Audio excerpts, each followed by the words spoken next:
There's a split second right before the doctor tells you you might never speak again, when the world feels like it's holding its breath. I woke up from surgery expecting a sore throat, but what I got was silence, complete, terrifying silence.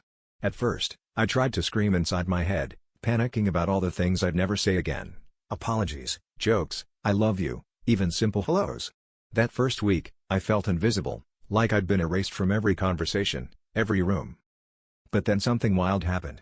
I started noticing things most people miss, the way my little brother's eyes dart when he's anxious, how a hug can say more than 1,000 words, the power in a smile.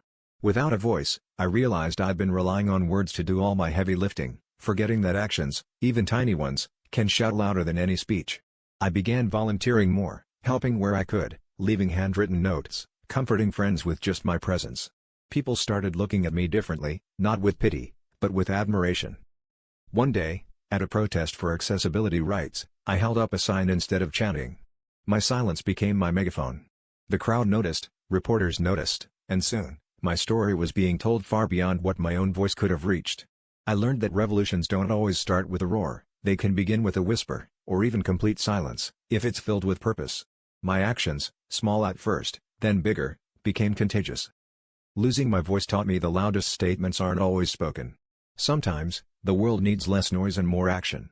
When you feel powerless, remember, you don't need a voice to make an impact. The quietest person in the room can still spark the biggest change. Sometimes, all it takes is showing up and refusing to be invisible.